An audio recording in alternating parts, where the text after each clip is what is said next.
गंगा, यमुना, सरस्वती, कावेरी, मंदाकिनी, नर्मदा, क्षिप्रा, सरयू, जितनी पवित्र नदियां हैं सब।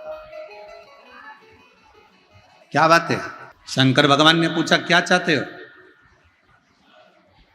विदा कर दिया, तिलक कर दिया, विदाई लेकर जाओ तुम अपने अपने गांव। सारी नदियां हाथ जोड़कर खड़ी हो गई शंकर जी के सामने। हम नहीं जाए।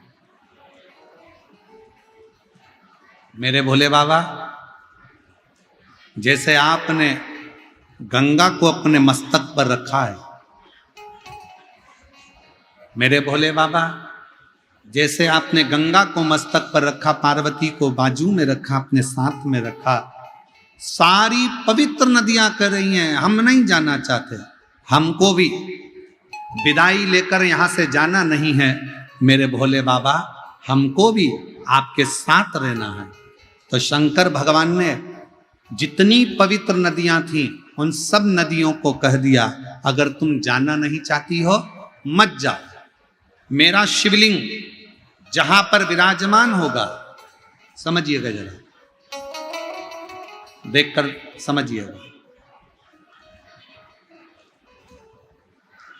ये जलाधारी है और ये जलाधारी और यहां से पानी बहता है, ठीक है? ये शिवलिंग है। शंकर भगवान ने कहा पवित्र नदियों से कि तुम कह रही हो कि हमें जाना नहीं है, हमें अपने साथ में रखो। तो शंकर भगवान ने उनको वर दे दिया, मेरे शिवलिंग के ऊपर भाग से लेकर नीचे के भाग तक जो स्थान है, उस स्थान पर सभी पृथ्वी की जितनी नदियां हैं उन सब का स्थान मेरे उस शिवलिंग के भाग पर विराजमान रहे। पवित्र नदियां।